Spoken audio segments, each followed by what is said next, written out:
Skadoosh. Thanks for tuning back in. Joey Moss, Bad Boy Gaming. Corset 2021. Wow. Really heating up here.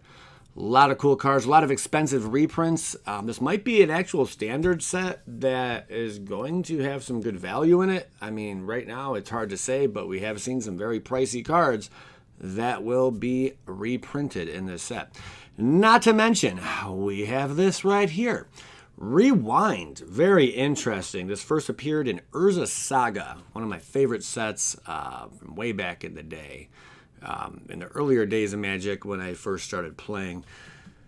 4-drop. Instant. Counter target spell. Untap. Up to 4 lands. Now, initially you might be looking at this card and be like, oh, that's not that good.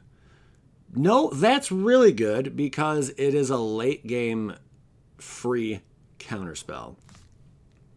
It's a pretty darn good card. It was pretty decent back in Saga's days, and I'm sure nothing's going to change in these days. But being able to untap 4 lands, you're just countering something for free. It's any spell you can counter. It's not an instant or sorcery or creature or non-creature, blah, blah, blah, blah, planeswalker. It's a counter target spell. So very, very powerful counter spell being reprinted. That means it's also going to be legal in Pioneer. Haru. All right, so some of these were in different languages, so I had to translate them, and now you have the image and text you see here. This is Cryptic Masterpiece, a good old deuce drop. Artifact. It's a rare. Tap it, put a page counter on Cryptic Masterpiece, and scry 1. Okay, I mean, scrying 1's not bad. For deuce, tap it, put a page counter on Cryptic Masterpiece, draw a card. Okay, now we're talking. Now we're getting some card draw out of this. Whenever Cryptic don't ask why I put CP there. Whenever Cryptic Masterpiece has 4 or more page counters on it, exile it. If you do, gain 4 life. All right, so there is a limit to what you can do with this card. That kind of stinks. So maybe if there's a way to remove counters, this would be a really cool card to have. I would imagine so. And there actually is. I don't think it removes it from a creature, though. It's in black. It's a 2-drop. Yeah, I don't think it removes it from creatures. You can take off counters from a planeswalker or counters from a creature, but I don't believe it has anything to do with artifacts.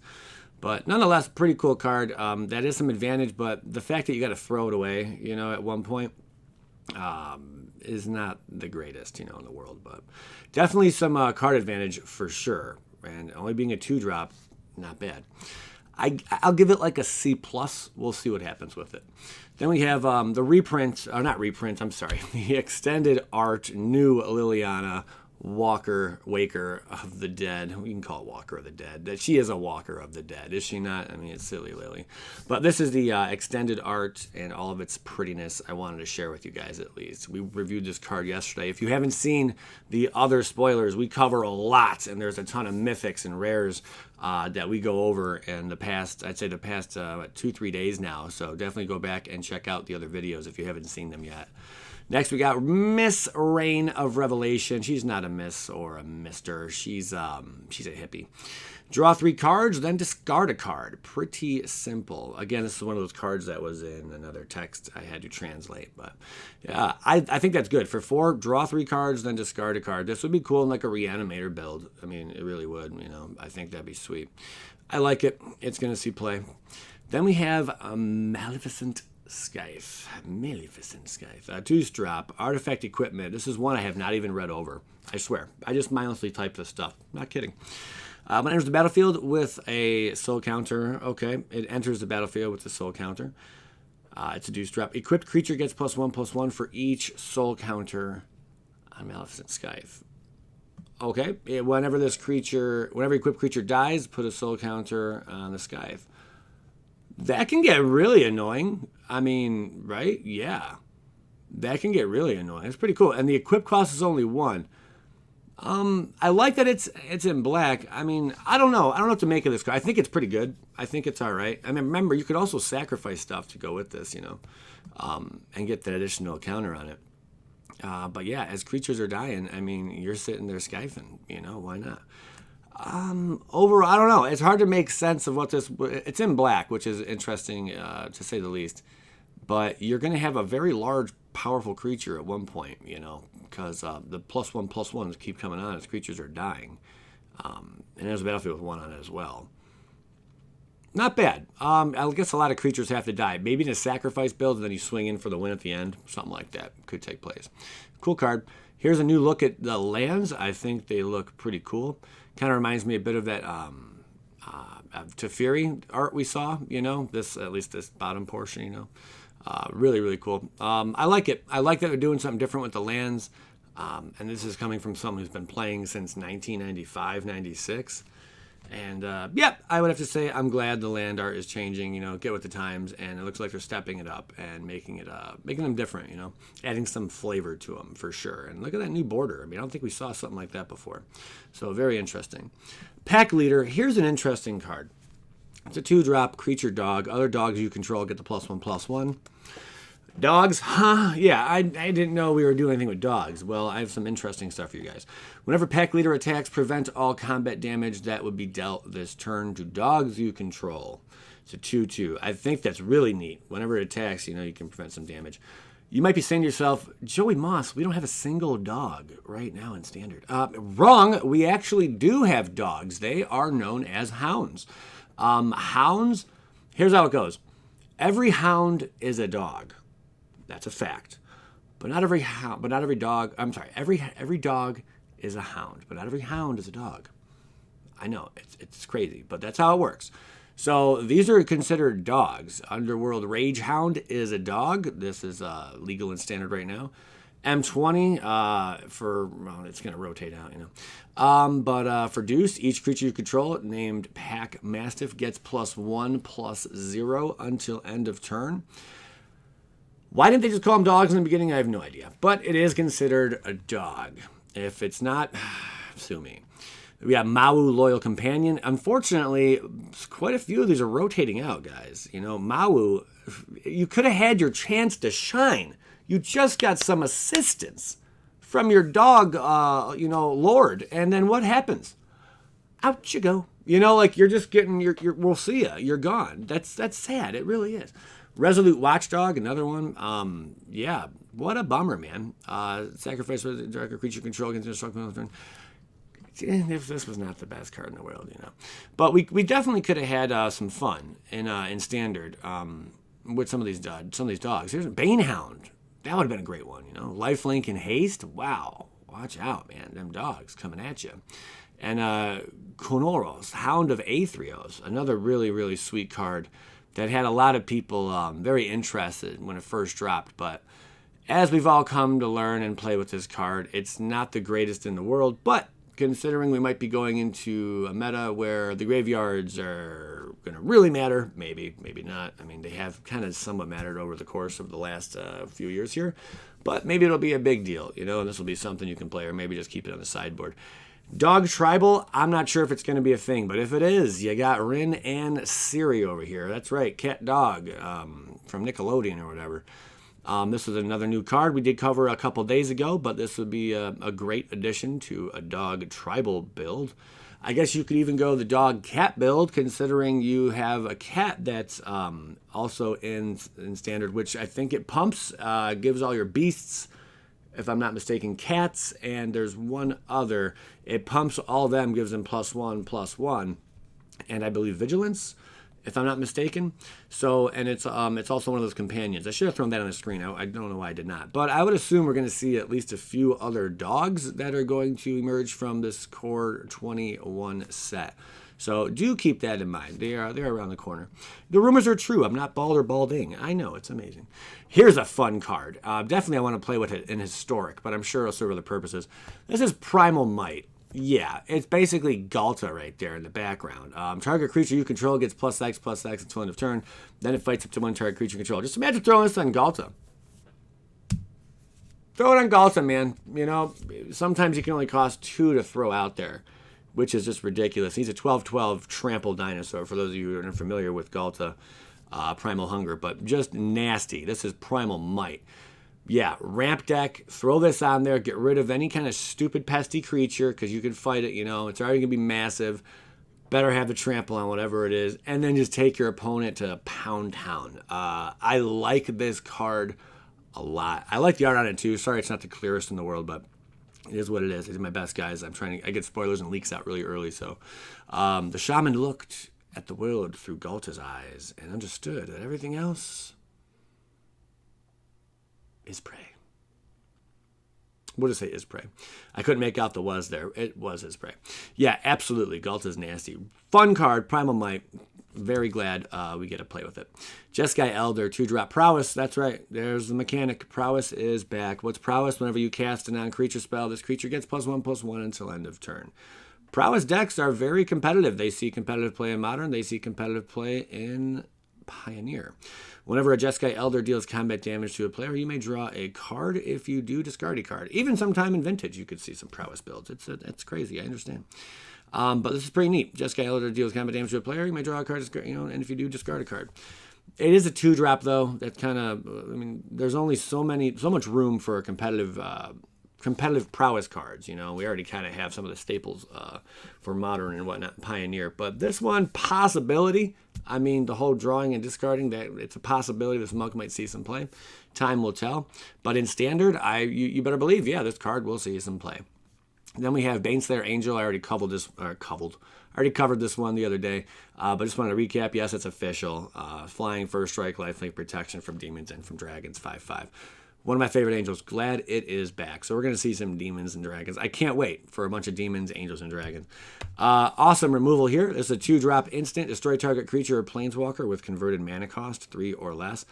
That is pretty powerful in my opinion. That is really powerful. And one, it's not 2 black mana to cast this. It's not 3 converted mana cost. It's only 2, 1 black and 1 colorless.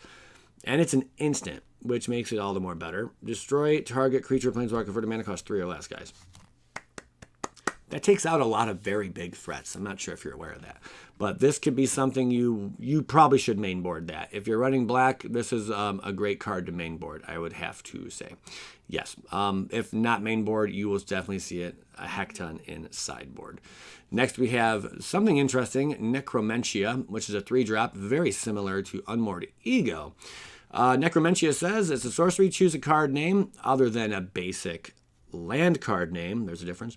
Search target opponent's graveyard, hand, and library for any number of cards with that name and exile them. That player shuffles their library, then creates a 2/2 black zombie creature token for each card exiled from their hand this way.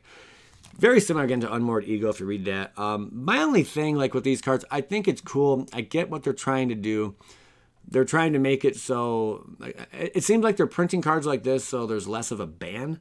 And maybe they're going to try to bring back other cards because let's just say you did run Necromancy in your deck. You could mainboard it too if you really wanted to. We didn't really see a whole lot of that in Unmoored Ego. We see Unmoored Ego get a lot of sideboard play. But with Necromancy, you're just not... It's doing stuff, but it's not like it takes the card away from them that's on the battlefield already. You're searching their graveyard, hand, and library. So you would technically have to have some means to deal with whatever pesky card that is, if it's a planeswalker or whatever. If they already have it on the board, you got to deal with it still. It's not getting rid of it from the board. I think that was maybe one of the flaws with this card, in my opinion, or with this style of card. Same with Unmoored Ego.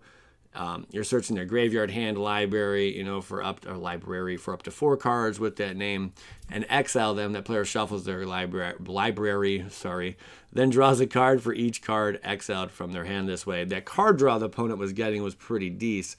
Now they're getting 2/2 black zombie creature tokens instead. I'd rather them have 2/2 black zombie creature tokens than allow my opponent to be drawing 3 or 4 cards. I'll tell you that much. Very interesting card. Again, there's some differences between the two of these.